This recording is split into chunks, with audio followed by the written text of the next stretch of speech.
जय हिंद दोस्तों। कैसे हैं आप लोग। तो आज हम बात करने वाले हैं एक तमिल मूवी के बारे में जिसका नाम है ग्रैनी। और दोस्तों ये मूवी काफी ज्यादा डरावनी है। जिसकी कहानी बहुत ही अच्छी है जो कि आपको बेहद पसंद आएगी। तो आप इस वीडियो को अंत तक जरूर देखिएगा। मूवी के स्टार्टिंग में हमें एक गांव दिखाया जाता है और उस गांव में 10 साल की एक छोटी लड़की होती है जो कि गांव के पास एक गार्डन के अंदर अपनी दादी को ढूंढते हुए जा रही होती है। वो उसे आवाज लगाती है लेकिन उसकी दादी कोई भी जवाब नहीं दे रही थी। और तभी अचानक वहां पर एक अदृश्य शक्ति उस लड़की के पास आ जाती है और एक ही झटके में वो उस लड़की को जान से मार डालती है। अब अगली सुबह जब उजाला होता है तो गार्डनर गार्डन के अंदर आता है और उस लड़की की लाश को देखकर वो बहुत ज्यादा हैरान हो जाता है। ये देखकर वो पुलिस को इन्फॉर्म कर देता है और ये सीन यहीं पर कट हो जाता है। अब उसी गांव में एक बहुत पुराना घर दिखाया जाता है और इस घर में अभी फॉरेन से एक फैमिली शिफ्ट होकर आई थी। इस फैमिली में होते हैं माता पिता और उनके दो छोटे बच्चे। ये लोग इस घर में शिफ्ट हो रहे थे इसीलिए वो उसे रेनोवेट करवा रहे थे। और इनके जो दो बच्चे होते हैं वो ना ही बोल सकते थे और ना ही सुन सकते थे। इसीलिए फैमिली ने डिसाइड किया था कि फॉरेन में रहने का कोई फायदा नहीं है। इसीलिए वो अपने बच्चों के साथ गांव आ गए थे। इनके गांव आने की खबर सुन के गांव का जो मुखिया होता है वो उनसे मिलने के लिए आता है। और वो जो मुखिया होता है वो बहुत ही ज्यादा अमीर था। वो बोलता है कि आप लोग फॉरेन से रिटर्न आए हैं और ये घर भी आपने खरीद लिया है और हम लोग एक ही कम्युनिटी के लोग हैं। इसलिए मैं यहाँ पर आपकी मदद करने के लिए आया हूँ। वो कहता है कि अगर वो चाहे तो वो इस घर को रेनोवेट करवा सकता है क्योंकि इस घर की पुरानी ट्रेडिशन है जो कि रेनोवेट करते समय ध्यान रखनी पड़ेगी। ये सुन के फैमिली कहती है कि ये घर बहुत ही ज्यादा पुराना है और उन लोगों ने बहुत ही ट्राई किया इन घर के कमरों को खोलने का, लेकिन उसके जो दरवाजे थे वो खुल ही नहीं रहे हैं। उन लोगों ने यहाँ पे पूजा भी करवाई ताकि वो दरवाजा खुल सके, लेकिन वो दरवाजा खुलने का नाम ही नहीं ले रहा। और ऐसा क्यों है इसका रीजन उन्हें नहीं पता है। ये सुनकर मुखिया बोलता है कि उन्हें चिंता करने की कोई जरूरत नहीं है, अभी के लिए जो रूम खुल रहे हैं वो उनमें ही रह लें। और ये कह के वो वहां से चला जाता है। इधर उस छोटी लड़की के मर्डर के इन्वेस्टिगेशन के लिए पुलिस वहां पर पहुंचती है और उस क्राइम सीन पर पुलिस ऑफिसर सिंघम वहां पर आता है और वो कहता है कि लगता है कि जानवर ने इस बच्ची को मार दिया होगा। तभी एक दूसरा ऑफिसर जिसका नाम विक्रम होता है वो वहां पर पहुंचता है और विक्रम जब बॉडी को देखता है तो वो सिंघम को कहता है कि ये जानवर का काम बिल्कुल नहीं है बल्कि ये किसी इंसान ने किया है। वो कहता है कि इस लड़की को मारकर उसका दिल निकाल लिया गया है और हमें इस किलर को जल्दी से जल्दी ढूंढना होगा वरना वो और भी बच्चों को यहाँ पे चोट पहुंचा सकता है। वो अपने ऑफिसर से पूछता है कि क्या इस गार्डन के पास कोई रहता है, तो ऑफिसर्स कहते हैं उन्हें इस बारे में कुछ नहीं पता। इसीलिए वहां पर इन्वेस्टिगेशन चालू कर देते हैं और उस गार्डन के पास उन्हें एक छोटी सी झोपड़ी मिलती है जहाँ कई सालों से एक बूढ़ी औरत रहा करती थी। उसके बाद पुलिस उस झोपड़ी के अंदर जाकर देखती है तो वहां पर उन्हें कोई भी नहीं मिलता। उस झोपड़ी के अंदर बहुत ही भारी लोहे के बर्तन पड़े होते हैं और ये देखकर विक्रम हैरान हो जाता है और सोचने लगता है कि आखिर इतनी बूढ़ी औरत इतने भारी बर्तन कैसे इस्तेमाल करती होगी। विक्रम को लगने लगता है कि यहाँ पर जरूर कोई ना कोई गड़बड़ है और वहीं पे उसे एक अजीब सा प्लांट भी नजर आता है। जैसे ही वो प्लांट को छूता है वो प्लांट उसे काट लेता है और ये देखकर सिंघम हैरान हो जाता है और वो तुरंत उस प्लांट की फोटो ले लेता है। अब इधर उस फॉरेन फैमिली के पास लगभग 100 साल की बूढ़ी औरत आती है और वो चलती चलती उस घर के सामने बेहोश हो जाती है। फॉरेन फैमिली जब उसे देखती है तो वो हैरान हो जाती है और सोचने लगती है कि आखिर उसके साथ ऐसा क्या हो गया। और गांव का जो मुखिया होता है वो सब देखकर कहता है कि ये बिल्कुल भी ठीक नहीं हो रहा है। उसने उस बूढ़ी औरत को पहले कहीं पर देखा हुआ होता है, इसीलिए वो डर जाता है और वहां से निकल जाता है। वो फॉरेन फैमिली कहती है कि अभी ये होश में नहीं आई है इसीलिए इसे पहले रेस्ट करने देते हैं और बाद में उससे पूछ लेंगे कि वो कौन है और वो कहाँ से आई है। इसीलिए वो उस बूढ़ी औरत को उठाकर अपने घर में ले जाते हैं और तभी अचानक वो बूढ़ी औरत अपनी आंखें खोल देती है। ये देखकर वो फॉरेन फैमिली उससे पूछती है कि आखिर वो कौन है, तो वो लेडी बताती है कि दरअसल ये मेरा घर है और वो उनसे इशारे में बात करने लगती है। अब उसके इशारे उन लोगों को बिल्कुल भी समझ नहीं आ रहे थे और सोचने लगते हैं कि क्या ये सच में इसका ही घर है या नहीं। तभी अचानक उन्हें एक अजीब सी आवाज सुनाई देती है और वो आवाज कहाँ से आ रही थी किसी को कुछ भी पता नहीं था। जैसे ही वो आवाज आती है तो वो बूढ़ी औरत अपने कान बंद कर लेती है और फिर से वो बेहोश हो जाती है। इधर उस फैमिली के जो दो बच्चे होते हैं वो कीबोर्ड पे म्यूजिक बजा रहे होते हैं और ये देखकर वहां पर उनका पापा आता है और कहता है कि इस म्यूजिक की वजह से वो बूढ़ी औरत फिर से बेहोश हो गई है, इसीलिए उन्हें ये बंद करना पड़ेगा। उसके बाद वो फैमिली डिसाइड करती है कि वो इस बूढ़ी औरत को डॉक्टर के पास ले जाएंगे ताकि डॉक्टर प्रॉब्लम देख के बता सके कि आखिर इसके साथ क्या दिक्कत है। जब वो वहां से जा रहे होते हैं तो रास्ते में मुखिया उन्हें देख लेता है और वो तुरंत उसके जीप में बैठ जाता है और बोलता है कि तुम्हारे घर में आई जो बूढ़ी औरत है वो बिल्कुल भी नॉर्मल नहीं है। जब मैं छोटा था तो इस गांव में एक कहानी मशहूर थी। लगभग 60 से 70 साल पहले इस गांव में बहुत सारे बच्चे गायब हो रहे थे और बाद में उन सारे बच्चों की लाशें उन्हें मिली थी और उन सबका जो दिल था वो काट कर निकाल दिया गया था। ये जो भी काम था वो उस बूढ़ी औरत ने ही किया था, जो कि तुम्हारे घर में बेहोश पड़ी हुई है। वो बच्चों को मार देती है और उनका दिल निकाल के खा जाती है, क्योंकि दरअसल वो एक चुड़ैल है। वो फौरन लड़का ये सुनकर हैरान हो जाता है और कहता है कि वो इन सब बातों में विश्वास नहीं करता, क्योंकि उसे लगता है कि शायद वो बूढ़ी औरत कई दिनों से भूखी है, इसीलिए वो हमेशा बेहोश हो जा रही है। इधर पुलिस उस छोटी बच्ची के केस में लगी हुई थी और विक्रम और सिंघम दोनों मिलकर उस लड़की के पापा और उस बूढ़ी औरत को ढूंढने के लिए जाते हैं। और उन्हें पता चलता है कि वो दोनों अभी डॉक्टर के पास ट्रीटमेंट के लिए गए हैं। ये सुन के विक्रम भी वहां पर पहुंचता है और वो डॉक्टर से पूछता है कि आखिर ये बूढ़ी औरत क्या कह रही है। तो डॉक्टर उसे बताता है कि ये बूढ़ी औरत बहुत ज्यादा शॉक में है और पूरी तरह होश में आने में उसे कम से कम 2 दिन लगेंगे। उसके बाद विक्रम डॉक्टर को उस प्लांट की फोटो दिखाता है जो कि उस बूढ़ी औरत के झोपड़ी में मिली थी। तो डॉक्टर उस प्लांट को देखते ही पहचान लेता है और वो उस प्लांट का पूरा इतिहास बताना शुरू कर देता है। वो कहता है कि लगभग 150 साल पहले इस गांव में एक बहुत बड़ा जमींदार हुआ करता था और उसने एक बहुत ही खूबसूरत लड़की से शादी करी थी और वो उसे इस गांव में लाया था। और गांव में उनका एक बहुत ही बड़ा लकड़ी से बना हुआ एक घर था। उस घर में जमींदार और उसकी पत्नी खुशी खुशी रहते थे और कुछ महीनों बाद जमींदार की पत्नी प्रेग्नेंट हो जाती है और वो एक बच्चे को पैदा करती है। और बच्चा होने के बाद धीरे धीरे उसकी जवानी कम होने लगती है। अब ये बात जमींदार को बिल्कुल भी पसंद नहीं आती, क्योंकि उसकी पत्नी बूढ़ी होती जा रही थी। और एक दिन बिना कुछ बोले जमींदार घर छोड़कर चला जाता है और उसकी पत्नी ये जाने बिना ही उस घर में ही रहती है। और उनका बच्चा जब बड़ा होता है तो वो भी शादी कर लेता है और 3 पीढ़ियों से वो बूढ़ी औरत उस घर में ही रहने लगती है।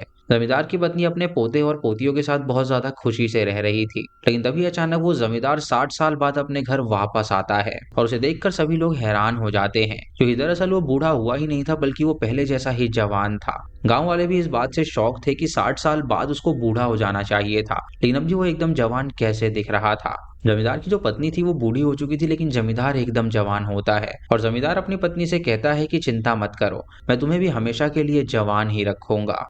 दरअसल उसकी पहचान कुछ अघोरियों से होती है, जो कि जवान रहने के लिए अलग अलग पूजा और रिचुअल्स किया करते हैं। और उसी रिचुअल में एक ऐसा फूल होता है जो कि 100 साल में सिर्फ एक बार खिलता है, और अगर उस फूल को छोटे बच्चों के दिल के साथ पकाकर खाया जाए तो इंसान की आधी उम्र कम हो जाती है। अब हर 30 साल में रिचुअल दोबारा करना पड़ता है और इसी तरह जमींदार 2 बार रिचुअल करके फिर से जवान बना होता है। लेकिन सच्चाई ये थी कि वो सिर्फ बाहर से ही जवान दिखता था और अंदर से वो पूरी तरह सड़ चुका था, जिसकी वजह से वो गांव वालों के लिए बहुत ही बड़ा खतरा बन गया था। अब जमींदार उस फूल को तो ले आता है, लेकिन उसे पकाने के लिए बच्चों का दिल चाहिए होता है और उसकी नजर उसी घर में रहने वाली 3 पीढ़ियों वाली फैमिली पर पड़ती है और उस फैमिली में कई छोटे बच्चे होते हैं। तो जमींदार कहता है कि यही हमारे नेक्स्ट टारगेट होंगे। वो बच्चों को मारने के लिए चाकू उठाता है, लेकिन तभी गांव वाले आ जाते हैं और जमींदार को पकड़ के उसे बांध देते हैं। और जमींदार की पत्नी, जो कि इससे प्यार करती थी, उनके सामने रोती है और कहती है कि इसे मत मारो। लेकिन जमींदार कहता है कि तुम मेरी चिंता मत करो, अगर मैं मर भी गया तो तुम्हारे लिए मैं हमेशा जिंदा ही रहूंगा,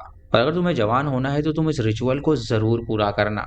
अब ऐसा कहते ही जमींदार को वो लोग आग में जला देते हैं, जिससे जमींदार वहां पे जलने लगता है और उसके अंदर से बहुत ही अजीब आवाजें आने लगती हैं और वही आवाज थी जो कि वो बूढ़ी औरत बर्दाश्त नहीं कर पाती थी। उसके बाद कहानी प्रेजेंट में आती है, जहाँ डॉक्टर ये सारी कहानी उसे बता रहा था। इससे हम समझ पाते हैं कि वो बूढ़ी औरत कोई और नहीं, बल्कि वो उस जमींदार की ही बीवी है, जो कि बच्चों को मार के रिचुअल कर रही है ताकि वो हमेशा की तरह जवान रह सके। अब जैसे ही वो बूढ़ी औरत अपनी आंखें खोलती है, वैसे ही उसके घर के जो रूम्स जो बंद थे वो खुल जाते हैं, और वो रूम थे जो पहले कभी खुल ही नहीं रहे थे। वो उन रूम्स के अंदर जाती है और अंदर जाते ही एक सीक्रेट रूम उसे मिलता है, और उस सीक्रेट रूम के अंदर जब वो जाती है तो उसके अंदर उसे 100 साल में एक बार उगने वाला वो फूल मिलता है, जो कि उसका हस्बैंड उसके लिए छोड़ कर गया था। अब उस फूल को पकाने के लिए उसे दिल चाहिए होता है, इसलिए चुड़ैल अब डिसाइड करने लगती है कि उसे किसका दिल लेना चाहिए। वो फैसला करती है कि इस घर में रहने वाले जो फॉरेन कपल हैं, उनके 2 बच्चे हैं, जिसमें से एक लड़का है और एक लड़की है, और दोनों ही बोल नहीं सकते और ना ही सुन सकते हैं, तो इनका दिल निकालना बहुत ही ज्यादा आसान हो जाएगा। इसीलिए चुड़ैल अब उन दोनों बच्चों को टारगेट पे रख लेती है ताकि वो उनका दिल निकाल के दोबारा जवान हो सके। अब वो बूढ़ी औरत उन दोनों बच्चों को घर के अंदर ट्रैप कर देती है, क्योंकि वो जानती थी कि कौन सा दरवाजा कैसे बंद करना है, क्योंकि कई साल पहले वो जो घर था वो सिर्फ उस चुड़ैल का ही हुआ करता था। अब उन बच्चों की माँ जब परेशान होती है तो वो उन दरवाजे को खोलने में कामयाब हो जाती है, और जब वो रूम के अंदर जाती है तो उसे एक पुरानी फोटो मिलती है, और उस फोटो में उस बूढ़ी औरत का चेहरा होता है जो अभी उनके घर में आकर रह रही है। वो फोटो उसे उस टाइम की लगती है जब वो चुड़ैल अपने परिवार के साथ इस घर में रहती थी, और फोटो लगभग 60 साल पुरानी होती है। उस फोटो में वो बिल्कुल वैसी ही दिख रही थी जैसे वो आज दिखती है। और उन बच्चों की माँ ये देखकर हैरान हो जाती है और सोचने लगती है कि आखिर वो आज भी ऐसा कैसे दिख पा रही है। उसे उस बूढ़ी औरत पे डाउट होने लगता है, इसीलिए वो उसे ढूंढने के लिए उस घर के अंदर जाती है। वो बूढ़ी औरत उस सीक्रेट रूम के अंदर होती है जहाँ वो बच्चों को मारने के लिए सारी तैयारियां कर रही थी, और तभी बच्चों की माँ अपने बच्चों को बचाने के लिए जोर जोर से चिल्लाने लगती है। और इसी बीच घर के अंदर बच्चों का पिता भी आ जाता है, लेकिन उसे उस सिचुएशन का पूरा अंदाजा होता ही नहीं है। इधर बच्चों की माँ जब अपने बच्चों को ढूंढ रही होती है तो उसे महसूस होता है कि शायद उसके पीछे कोई खड़ा हुआ है, लेकिन जैसे ही वो मुड़कर देखती है तो वहां पर वही चुड़ैल होती है जो कि जमीन पर गिरी हुई थी, और वो अचानक से उठकर खड़ी हो जाती है। उसके हाथ में एक मोटा सा डंडा होता है जिससे वो उस पर जोर से वार करती है और बच्चों की माँ वहीं पर बेहोश हो जाती है। उसके बाद वो चुड़ैल उसको घसीट कर रूम के अंदर ले जाती है और वो दरवाजे को अच्छे से लॉक कर देती है। अब उनकी माँ को हटा देने के बाद वो उन बच्चों के पीछे जाने वाली थी ताकि वो उनका दिल निकाल कर वो रिचुअल को कंप्लीट कर सके। इधर उन बच्चों का पिता घर में आ जाता है और वो अपने बच्चे और बीवी को ढूंढने लगता है और पूरे घर में छान मारता है, लेकिन उसे वहां पर कोई भी नजर नहीं आता। तभी उसे लगता है कि शायद उसके पीछे कोई खड़ा है, और जैसे ही वो पलट के देखता है तो वहां पर उसे वही चुड़ैल नजर आती है। तभी वो उस पर वार करती है और उसे भी वो बेहोश कर देती है, और उसके बाद वो उसे भी घसीट कर रूम के अंदर ले जाती है। ये सब चीजें दोनों बच्चे अपनी आंखों से देख रहे होते हैं, लेकिन वो मदद के लिए चिल्ला भी नहीं सकते थे क्योंकि वो बोल ही नहीं पाते थे। और वो पूरी फैमिली अब बुरी तरह इस घर के अंदर फंस चुकी थी। उस घर के सेंटर में दो बड़े पिलर्स होते हैं जिनके बीच में किसी की लाश पड़ी होती है। वो बच्चे देखते हैं कि उनका हर जगह से रास्ता बंद हो गया है, और उसके बाद वो दोनों बच्चे विच के पूरी तरह कब्जे में आ जाते हैं। अब वो बूढ़ी औरत उन दोनों बच्चों के पास आने लगती है, और तब वो लड़का उस विच पर अटैक करके भागने की कोशिश करता है, लेकिन वो विच बिना सोचे समझे उसे जोर से मारकर नीचे गिरा देती है और उसका दिल निकालने के लिए वो चाकू उठा लेती है। तब दूर खड़ी उसकी छोटी बहन ये देखती है कि उसके भाई को वो मारने वाली है, तो अचानक से उस लड़की को एक आइडिया आता है। वो वहां पड़ा हुआ कीबोर्ड प्रेस कर देती है और कीबोर्ड से जो आवाज निकलती है उस आवाज से वो विच वहीं पर बेहोश हो जाती है। ये देखकर उन बच्चों को पता चल जाता है कि इस विच की जो वीकनेस है वो ये आवाज है, क्योंकि दरअसल 60 साल पहले जब उसके हस्बैंड को गांव वालों ने जला दिया था तो उसे जलाते ही ड्रम जैसे इंस्ट्रूमेंट जोर से वहां पे बजाए गए थे, और ये जो आवाज थी उससे उसे अपने पति की मौत याद आ जाती थी, जिसकी वजह से वो बेहोश हो जाती थी। उसके बाद वो दोनों बच्चे दरवाजा खोलने की कोशिश करते हैं, लेकिन उनसे वो दरवाजा बिल्कुल भी नहीं खुलता।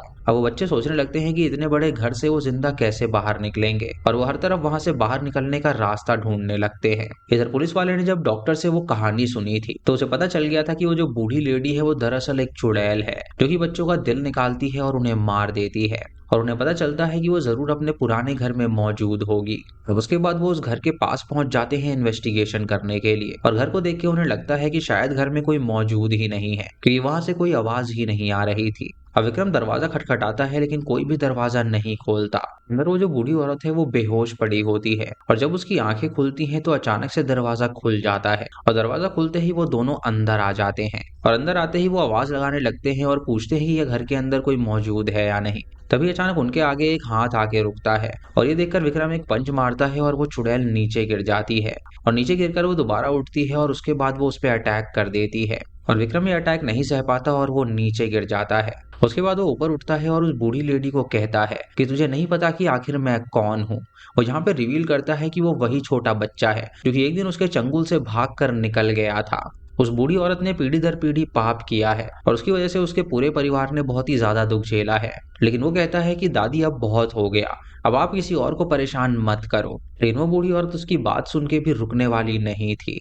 ये सुन के सिंघम तुरंत बच्चों को ढूंढने के लिए चला जाता है और चिल्लाने लगता है कि बच्चों तुम कहाँ पर छुपे हुए हो। तभी उसे रूम के अंदर वो दोनों बच्चे छुपे हुए मिलते हैं जो कि डर के मारे कांप रहे थे, और ये देखकर सिंघम समझ जाता है कि वो दोनों बोल और सुन नहीं सकते। अब वो उन दोनों बच्चों को वहां से बाहर निकालने का ट्राई करने लगता है, लेकिन उन्हें दरवाजा खोलने का तरीका पता नहीं था, इसीलिए वो लोग अब एंट्रेंस की तरफ जाते हैं। और जैसे ही वो एंट्रेंस के पास पहुंचते हैं वो देखते हैं कि वहां पर वो बूढ़ी औरत खड़ी है जो कि सिंघम पर अटैक कर देती है और बच्चों को मारने के लिए वो आगे बढ़ने लगती है। लेकिन तभी सिंघम उसे देखकर चैलेंज देता है और कहता है कि अगर तुझमें दम है तो तू मेरा सामना कर। ये सुन के उस बूढ़ी को बहुत ज्यादा गुस्सा आ जाता है और वो बूढ़ी सिंघम की तरफ बढ़ने लगती है उस पर अटैक करने के लिए। और जैसे ही वो उसके पास आती है उसे एक स्मेल आती है और सिंघम तुरंत समझ जाता है और वो बड़ी चालाकी से वहां रखा हुआ लालटेन उठा लेता है और उस लालटेन में दरअसल केरोसिन गिरा होता है और उसी की स्मेल उसे आई थी। जैसे ही वो बूढ़ी आग देखती है तो वो वहां से भागने की कोशिश करती है, लेकिन सिंघम उसे पकड़ लेता है और उसे पकड़ने के बाद वो दोनों के बीच बहुत ही ज्यादा लड़ाई होती है। सिंघम को पता चल जाता है कि वो उस लेडी से नहीं जीत सकता, इसीलिए वो विक्रम को आवाज लगाता है और कहता है कि तुम बच्चों को यहाँ से लेकर निकल जाओ। वो पूरे घर को वहां पे अनलॉक कर देता है और तभी विक्रम दोनों बच्चों को लेकर बाहर निकल जाता है और सिंघम उस बूढ़ी को पकड़े हुए ही रहता है और पूरे घर में तभी आग लग जाती है और कुछ ही देर में वो घर राख हो जाता है। लेकिन जाते जाते उसने उन बच्चों की जान बचा ली थी। उसके बाद हमें एक साल बाद की कहानी दिखाई जाती है, जहाँ विक्रम जिसने बच्चों को बचाया था वो अब जेल में बैठा होता है और वो जेल में क्यों है इसके बारे में नहीं बताया जाता।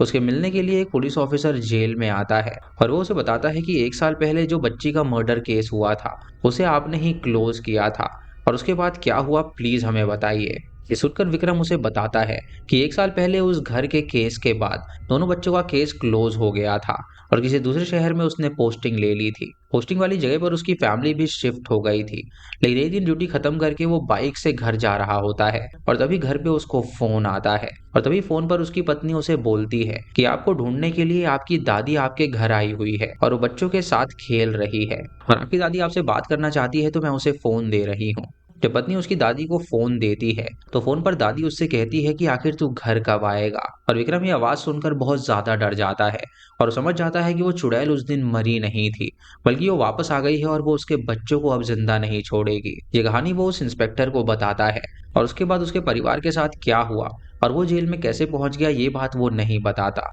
उसे मिलने जो पुलिस ऑफिसर आया होता है वो रोने लगता है और कहता है कि मेरी बेटी भी गायब हो गई है और ये काम उसी चुड़ैल का है, इसीलिए वो यहाँ पर आया है ताकि वो उससे मदद ले सके। विक्रम ये सुन के कुछ भी नहीं बोलता और वो चुपचाप बैठा रहता है और इसी के साथ ये मूवी यहीं पर खत्म हो जाती है। यानी कि दोस्तों सेकंड पार्ट में पता चलेगा कि आखिर विक्रम के साथ ऐसा क्यों हुआ। तो दोस्तों ये थी इस फिल्म की कहानी। आपको ये कहानी कैसी लगी हमें कमेंट सेक्शन में जरूर बताइएगा। चैनल पे नए हैं तो इसे सब्सक्राइब करें और बेल आइकॉन दबाएं नोटिफिकेशंस के लिए। और दोस्तों वीडियो को लाइक और शेयर करना बिल्कुल मत भूलिएगा। तो मैं मिलता हूँ आपको अगली वीडियो में, तब तक के लिए जय हिंद।